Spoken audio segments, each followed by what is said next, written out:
busy, slippery roads, not knowing exactly what the course does in front of you. But sometimes just presence of mind and just thinking things through, like don't take too many risks. 20 kilometres to go. Sean's been away for his espresso. He's back for the finale now. Not the way you wanted to come back, Sean. We've been watching some brilliant racing, but there were big impacts.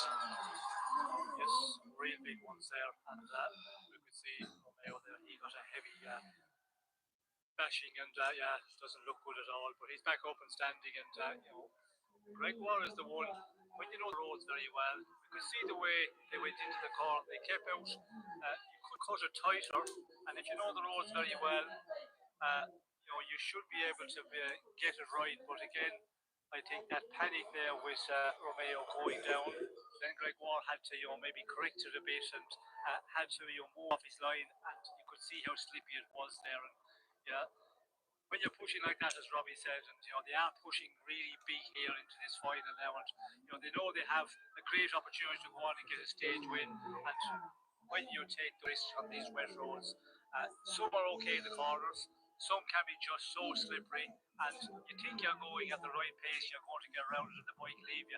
We've already seen today on occasions, the riders who were just going along didn't look like they were doing too much, and the bike just goes somewhere. You can see exactly what happened there. By the way, Jorgensen rode the whole climb. We didn't see it behind. Wellens was sitting on his wheel. This is information from Adam, who's watching. There is Gregoire trying to get back into the race. Jorgensen still there with Wellens. That happens again. I mean, it's an absolute signal. Just a reminder for those of you watching at home who don't want to see this again. These images coming from the host broadcaster. An absolute shocker. Gregoire is back on his bike. Adrenaline flowing. Incorn at 9 seconds. Jorgensen, Wellens 28 seconds with Matteo Trentin. Sweeney in the middle somewhere.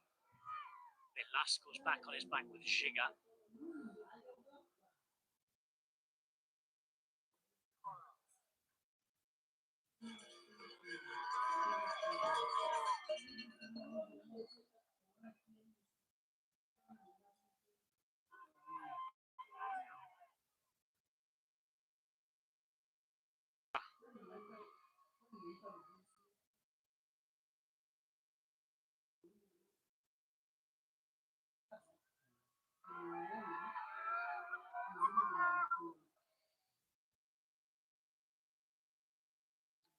A look behind from Frank van den Broek, adjusting the aero helmet.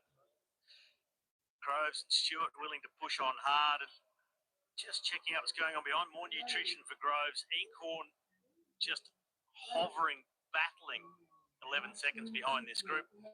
Now Wellens, Jorgensen, Trentin, they've drifted another 4-5 seconds from what they were around a kilometre ago.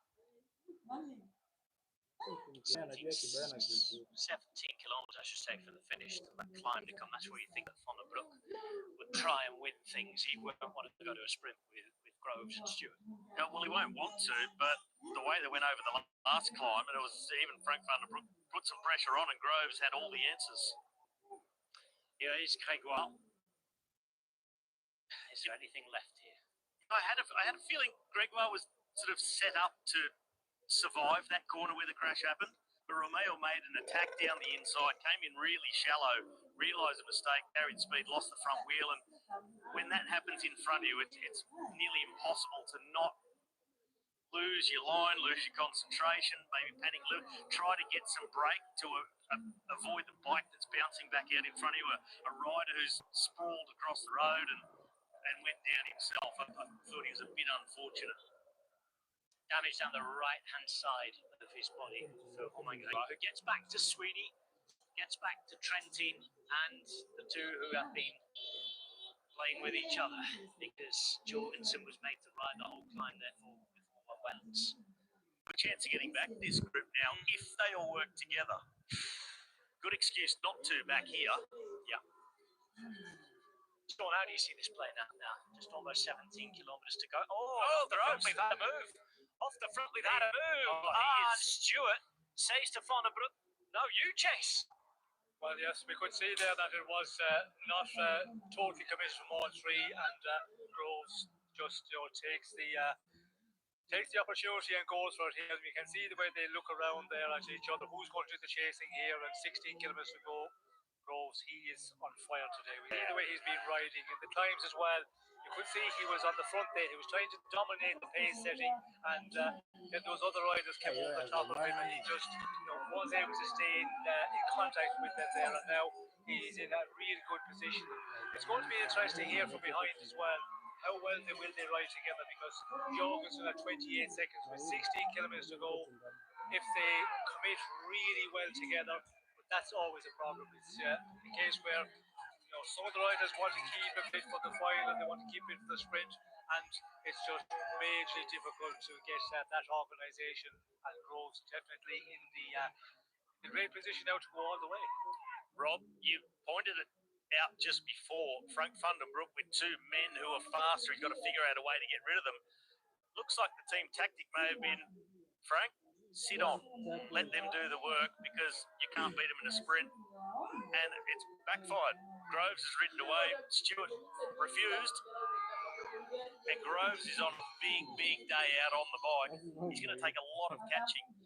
But 15.5 kilometres is enough time for group behind to get reorganised and mount the chase. Big gamble from Stewart with his own chances there as well. It's a big gamble by Stewart doing what he did. In a way, not that he absolutely chose for it, but it's a big gamble for Caden Groves, being off the front on his own, where he's far and away the fastest out of the entire group. And now he's going solo, target on his back. I think the others won't be too devastated at the situation, because he'll be blunting some speed. They just have to be able to catch him, though, which, of course, I hope they don't. But the problem is doing that because he's 27 seconds in front now. Yes, I think it's all a lot of it down to legs as well. Also the tactic, but Groves, we can see there, he see the opportunity, go for it, and they hesitated the two other riders there, Van den Broek and Stewart, and now he's growing out his advantage very quickly. And we can see back there as well in the chasing groups how much have they got left as well. There's a lot of riders here. Trentin, we've seen him, he's been in difficulty. He's just getting dropped out of the groups, then be picked up by groups coming from behind. So riders like that are not going to be able to give too much, and this is an interesting one now. You can see Groves just wanted to give his all here. That's what you've got to do. Put your head down, go time trialing, and time trial for the next 14k.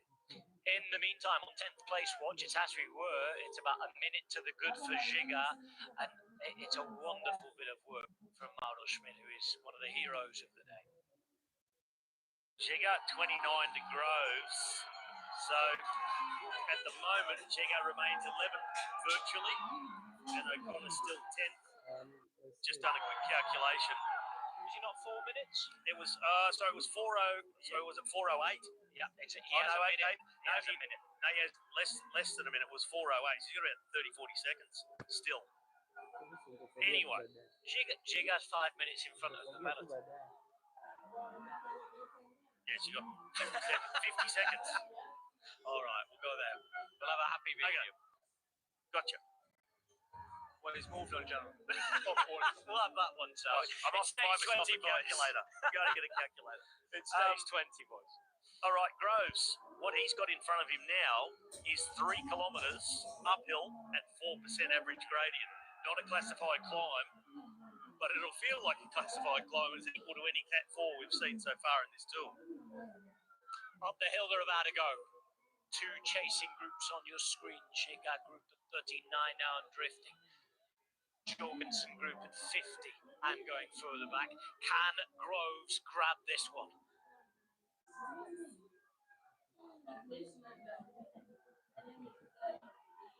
Jorgensen pulling that on up the hill, just as Adam said, he did all the way up that last hill. And in this group, Van den Broek is riding. Stewart sits there. Van den Broek looks behind. Stewart doesn't take over, goes alongside but not over. Velasco swings across into the wheel of Van den Broek. Enkhorn goes through. And Giga, he's just got back in touch with this group, and he's not working with them at the moment. He's expended so much energy trying to move himself up on GC. Holden. Sean, this is perfect for Caden Groves, all of this playing around. Yes, it is, and we can see now he's on the climb here. You just have to keep a real strong pace, get over, and then get back into that rhythm again of giving it your all here in the final kilometres. It'll be interesting to see as we, the group of Jorgensen, just 10 seconds at the moment. When they come across, will there be somebody able to attack out of this group who has been maybe keeping a little bit in reserve from this final climb? That is going to be the question. And if that does happen, where we see maybe one or two riders get out of this group and then try and get across, Groves looking really good, staying a good cadence there and just attacking this track. Caden Groves then, looking to make it three-stage win for Alpecin. They won on day one, didn't they? Jasper Phillips, it seems like an age ago now. They won on day two with Mathieu van der Poel. They haven't won since. They've had yellow jersey with two riders. They've had an excellent Tour de France for Groves, who stated, remember, since the Vuelta last year, now there were a few eyebrows raised. I want to go to Tour de France, and everyone's thinking, well, hang on a minute. Jasper Phillips is going, isn't he? He won't be going, but he said, I don't want to step on anyone's toes. I know that there are harder stages, harder sprints for me in the end. He might not need a sprint because he's got 51 seconds on the chasers. He's riding uphill, and his bosses are sitting in the car absolutely delighted with what they are looking at. Here's Ian Korn. He's dropping back to this Jorgensen group, who once again he's being forced to do all the riding up the hill. And all this, actually, this bit of playing around behind is better for Ben O'Connor as well, because that group has lost a little bit of time, whereas Schmidt and Connor continue to ride, and O'Connor and Schmidt have got it down to just over 30 seconds now, that gap. It's on the road, it is 4.5 minutes. Yep, that leaves, 24, 25 seconds advantage for Gigard in GC at the moment, but they're coming at him.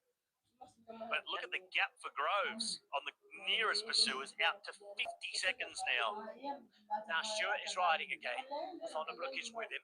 There's Velasco, there's Gigard, they're just off that. Then it's the Jorgensen group. Jorgensen continuing to ride hard. This is his opportunity, his chance. He came so close last year, didn't he, at the Tour? He thought he was going to win the stage, and then Pogacar chased him down. Since won a second Paris-Nice, this looks like it could be the end of the opportunities for Matteo Trentin today, a three-time Tour de France stage winner, but last time in 2019 for that brilliant breakaway. And today just losing contact.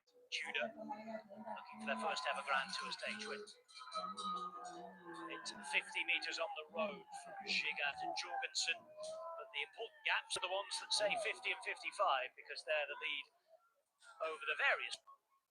For Caden Groves, he's just got over 10 kilometres to go now.